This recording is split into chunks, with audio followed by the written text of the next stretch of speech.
A silent power struggle is quietly brewing within the royal family, all centered around a single remark by Queen Camilla regarding Princess Charlotte's unexpected relocation to Windsor. On the surface, the move appeared routine, a fresh beginning, a new school, and a chance for a more grounded upbringing. However, behind the Grand Palace doors, whispers tell a different tale. This seemingly simple shift has the potential to disrupt the monarchy's fragile equilibrium, placing Queen Camilla in an uneasy position. Could Charlotte's growing prominence cast a shadow over the carefully constructed influence of the Queen Consort? As tensions simmer and the balance of power subtly shifts, one thing remains undeniable: Queen Camilla's statement carries weight, and its implications are far-reaching. A quiet hush settled over Windsor, a stillness that felt almost like a reckoning. Royal watchers had witnessed numerous relocations, yet Princess Charlotte's departure from Kensington Palace to Windsor felt uniquely significant. Her new home, nestled closer to the castle, stirred speculation about the true motivations behind this move. Courtiers murmured that Kensington's stately corridors carried too much history, while Adelaide Cottage offered a clean slate. But few believed it was merely about a change in scenery. Many suspected that simmering family tensions were at play, just beyond the public's view.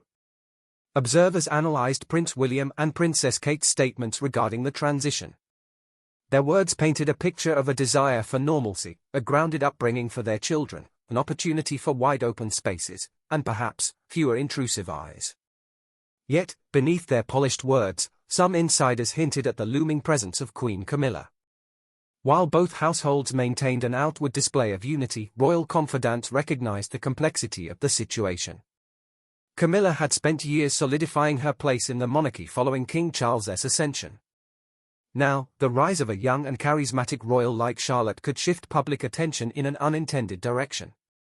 From an external perspective, the arrangement seemed ideal.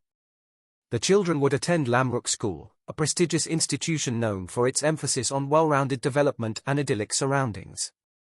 Rumors spread that Charlotte was thriving, her bright spirit and quick smiles endearing her to classmates and teachers alike. She appeared ready to flourish, far removed from the rigid confines of city life. Yet, behind the scenes, subtle whispers grew louder, suggestions that Camilla was carefully watching Charlotte's rising influence. But why would a devoted grandmother figure feel threatened? This very question fueled speculation. Royal tradition is a delicate tapestry, woven over centuries through intricate alliances and unspoken rules. Charlotte's path remains uncertain, neither directly next in line for the throne nor entirely free from the public eye. However, with each appearance, her popularity soars. Her effortless charm and warm nature draw inevitable comparisons to the late Princess Diana. Some speculate that this move was not just about providing a quieter life for Charlotte but about shaping her future role, keeping her out of the immediate spotlight, allowing her to develop as a hidden gem within the monarchy. Queen Camilla is no stranger to navigating public scrutiny. Once the subject of controversy herself, she has carefully cemented her role beside King Charles. Her influence is undeniable yet fragile. In the ever-evolving landscape of the royal family, attention equals power, and the presence of a young, beloved royal could shift the dynamics in unforeseen ways. While royal engagements are filled with smiles and carefully measured courtesies, behind the grandeur, even the smallest changes in allegiance can create ripples of tension. Already, media headlines covering Charlotte's transition have, at times, overshadowed Camilla's philanthropic endeavors. The optics of the situation are delicate. Some palace insiders insist there is no underlying conflict, just the usual adjustments within a royal household. Others, however, speak in hushed tones, describing a far more intricate situation, one in which Camilla's watchful eye never strays far from the granddaughter King Charles deeply cherishes. The whispers are only growing. If Camilla senses that her influence is at risk of being diminished, she will not hesitate to defend it. There are even suggestions that key decisions have already been made behind closed doors. One long-serving courtier confided that when it comes to the monarchy, Queen Camilla's word carries undeniable weight. And for those who might inadvertently threaten the balance she has worked so hard to establish, the consequences could be significant. Whether these concerns hold merit or are simply speculation remains to be seen. But for Princess Charlotte, the stakes have never been higher as she steps into Windsor's storied embrace. At first glance, the gates of Lamrook School may seem like nothing more than the entrance to another prestigious academic institution. But for Princess Charlotte, stepping through them signified something far greater, a shift in her trajectory. The school prides itself on fostering creativity and character while shielding students from the relentless gaze of the media. Yet, Charlotte's presence created an undeniable stir. She was no ordinary student. She carried the weight of royal lineage, and that reality shaped how those around her reacted. Excitement and curiosity filled the hallways, though staff made every effort to maintain an air of normalcy. Charlotte, for her part, embraced the freedom to run across open fields, play in the orchard, and bond with classmates from various backgrounds. For her, this move was not just about relocating schools, it was a chance to leave behind the cloistered world of central London and experience something different. Rumours circulated among her peers that her laughter had already become a highlight of recess, a sign that she was adjusting with remarkable ease. William and Kate, meanwhile, appeared relieved, hoping their children could now experience something closer to an ordinary childhood. However, beneath the hum of school life, broader discussions about the monarchy's future continued. With the cost of living crisis sparking renewed debates over royal expenditures, questions arose about the necessity of maintaining multiple residences. Adelaide Cottage, once an unassuming home, had now become a focal point in the public discourse. Did tradition justify such choices, or were they relics of an outdated system? Charlotte remained blissfully unaware of these controversies, but the adults around her could not ignore them. Beyond the practicalities of the move, deeper questions emerged about the monarchy's long-term strategy. Was this transition part of a broader effort to modernize? To bring the younger royals closer to the people, making them more relatable? If so, was this shift deliberate, orchestrated by palace advisors to reshape public perception? The younger generation of royals is increasingly seen as the face of evolution, a sign that the crown can adapt to modern times. But in shifting focus toward Charlotte's charm and approachability, was there a risk of overshadowing an established figure within the monarchy? Among Queen Camilla's closest circles, quiet concerns began to surface. Though she harbored no ill will toward the young princess, some wondered if the growing public fascination with Charlotte would inadvertently impact Camilla's own standing. It had taken years for Camilla to carve out her space within the royal family, years of careful navigation and strategic choices. Any shift in public favor, even an unintended one, had the potential to create friction. At times, even seemingly innocuous remarks from royal representatives could ignite speculation. A single comment about Charlotte's potential could be interpreted as an unspoken slight against Camilla, setting off a flurry of media speculation. Palace officials worked swiftly to quell rumors, insisting there was no underlying rivalry. But the press thrived on intrigue, and already, headlines questioned whether Camilla's role felt less secure than before. Publicly, the monarchy remained steadfast, presenting a united front. But behind gilded doors, the ever-present tug-of-war between tradition and modernity continues. And at the center of it all, unaware of the swirling conversations surrounding her name, Princess Charlotte carries on, sharing giggles with classmates, creating art projects, and settling into life at Adelaide Cottage. What the future holds for her remains uncertain.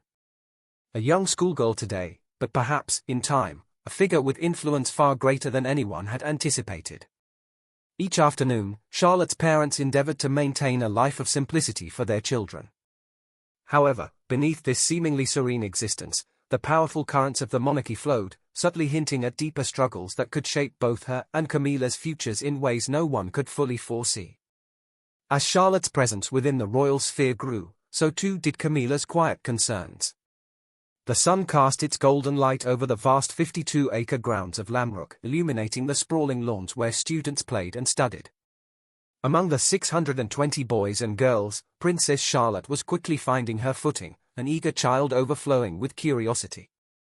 It was a world apart from the grand corridors of Kensington, offering her an environment that felt refreshingly down-to-earth. Teachers observed her enthusiasm as she embraced everything from arts and crafts to early fieldwork in the school's lush garden.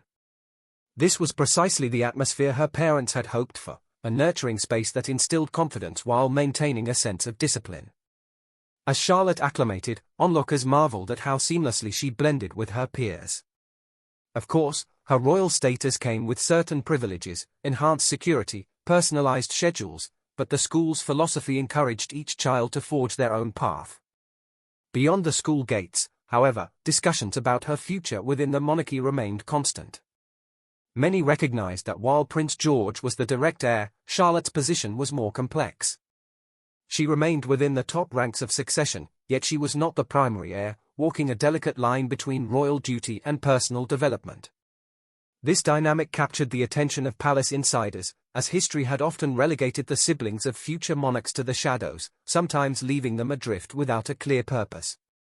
However, the monarchy had learned, sometimes painfully, that every high-profile family member had the power to shape public perception.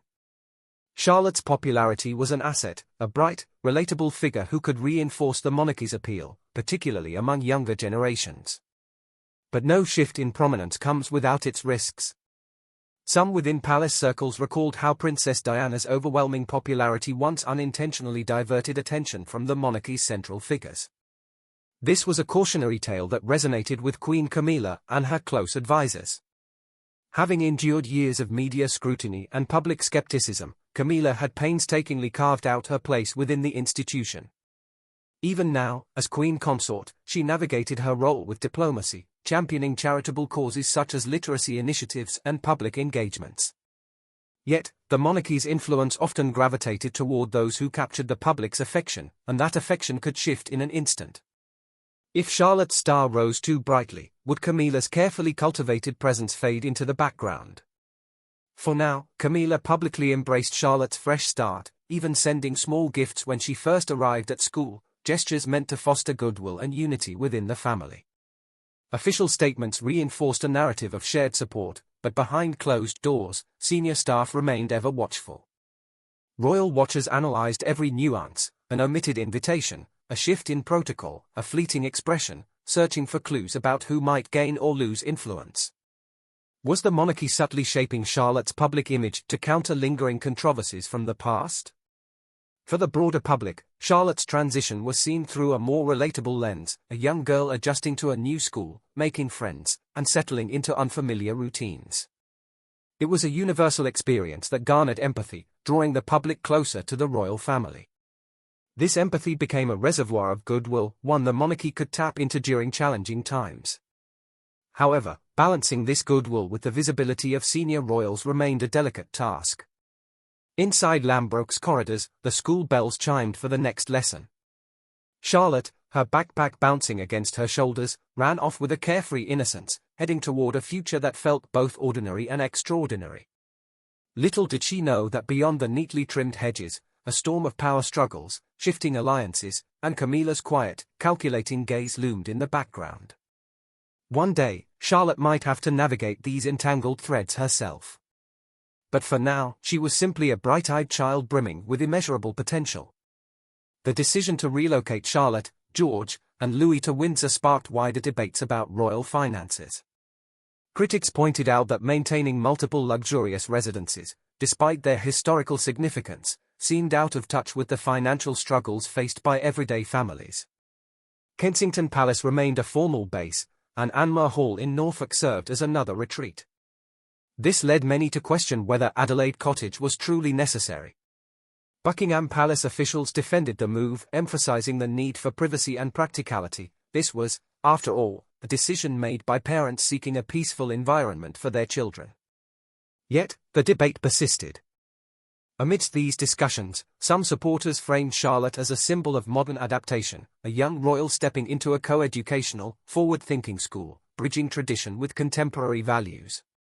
The monarchy's communication team subtly highlighted that the Wales family covered certain costs privately, projecting an image of modesty in contrast to grander royal eras. However, the lingering question remained, was the monarchy genuinely evolving, or merely refining its public relations strategies? For Charlotte, daily life continued as before, reading circles, painting lessons, and laughter with newfound friends. The serene gardens of Adelaide Cottage provided a quiet retreat after the lively bustle of school. Her natural spontaneity endeared her to staff and security alike, as she greeted guards with a cheerful grin, sometimes offering a quick wave before dashing inside. Meanwhile, Kate and William cherished the newfound space, relieved that their children could explore nature with minimal intrusion. Yet, beneath this peaceful veneer, Queen Camilla's influence remained steadfast. It wasn't that she resented Charlotte's growing popularity, rather, she was acutely aware of the monarchy's shifting focus. Every glowing article about Charlotte risked overshadowing Camilla's own carefully managed public presence. Palace insiders whispered of closed-door meetings where Camilla reminded key staff that her initiatives, particularly in literacy advocacy, needed to maintain visibility. For a woman who had fought tirelessly to earn public acceptance, personal prominence was a hard-won prize. Tensions inevitably surfaced in subtle ways, scheduling conflicts arose, with Camilla's engagement sometimes clashing with casual family moments that attracted far more media attention. A charity meet and greet might be eclipsed by a candid photograph of Charlotte feeding a pony at a local stable. Palace aides scrambled to realign diaries, striving to balance press coverage. Some murmured that Camilla's determination to safeguard her role was causing friction among even the most seasoned royal advisors.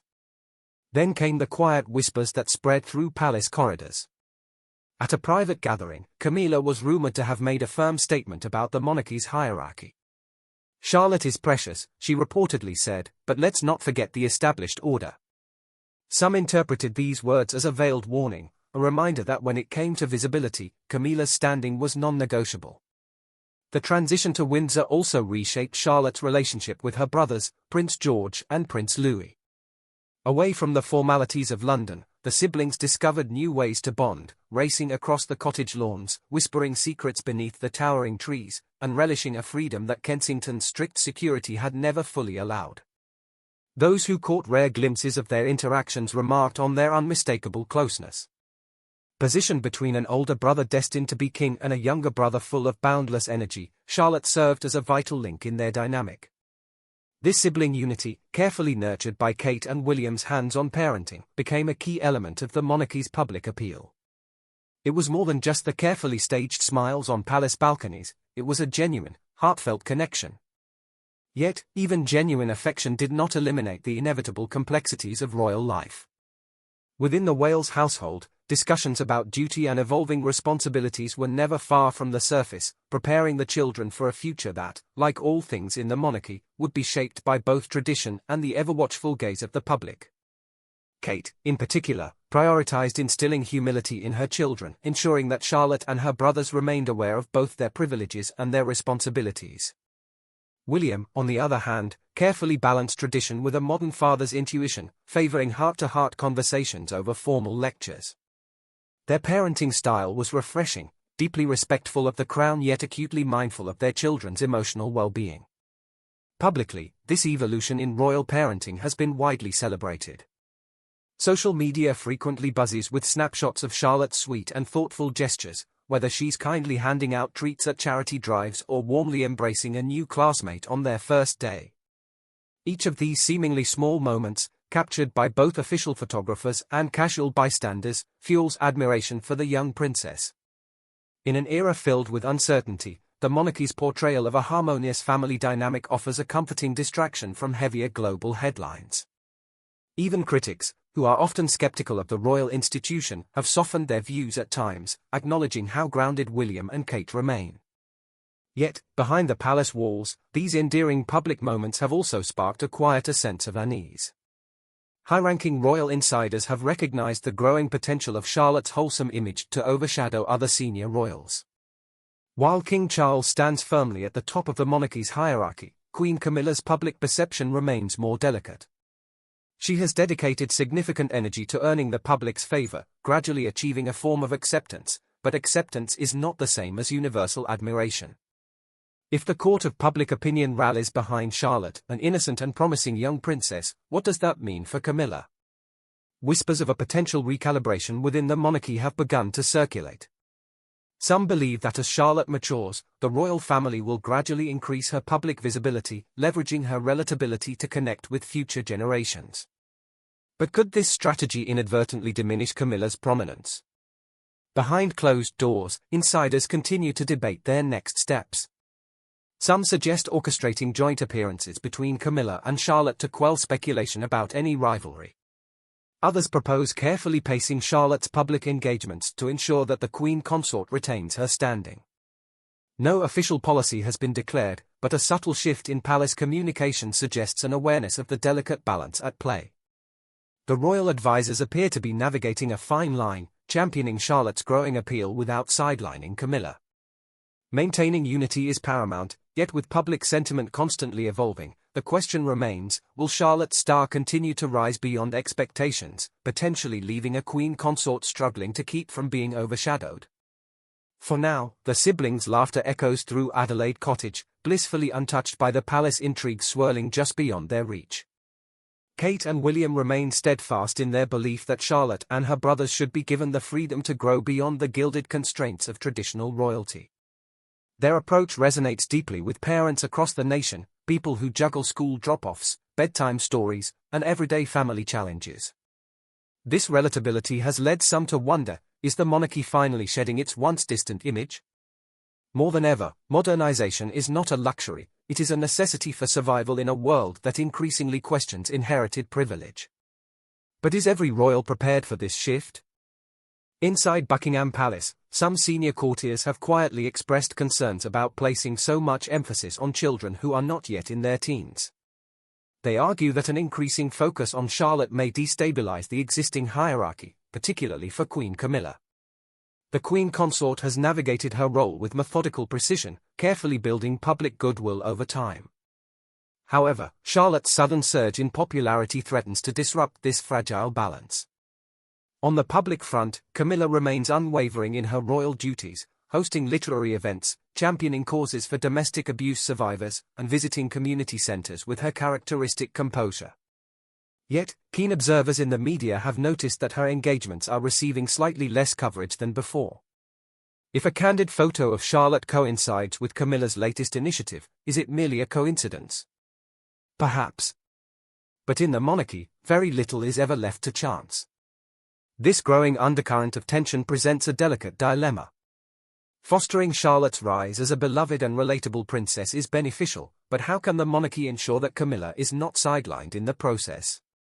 Some advisors propose more joint appearances between the two, though crafting authentic chemistry between a poised queen consort and a spirited schoolgirl is no simple task. Charlotte's natural charm and youthful spontaneity contrast sharply with Camilla's measured elegance. An unplanned moment of genuine connection could endear them both to the public, but forcing such interactions risks appearing contrived. The stakes are high, especially when, behind closed doors, tensions between the two women remain carefully unspoken yet deeply felt. A pivotal moment came during an otherwise unremarkable family gathering at Windsor Castle. The senior royals had convened for what was meant to be a relaxed afternoon. Camilla and Kate engaged in friendly conversation about an upcoming charity event, while William accompanied King Charles on a brief stroll through the gardens. Meanwhile, Charlotte and her brothers laughed and played under the watchful eye of their nanny. The scene appeared harmonious, yet for those attuned to the monarchy's subtleties, an undeniable tension lingered.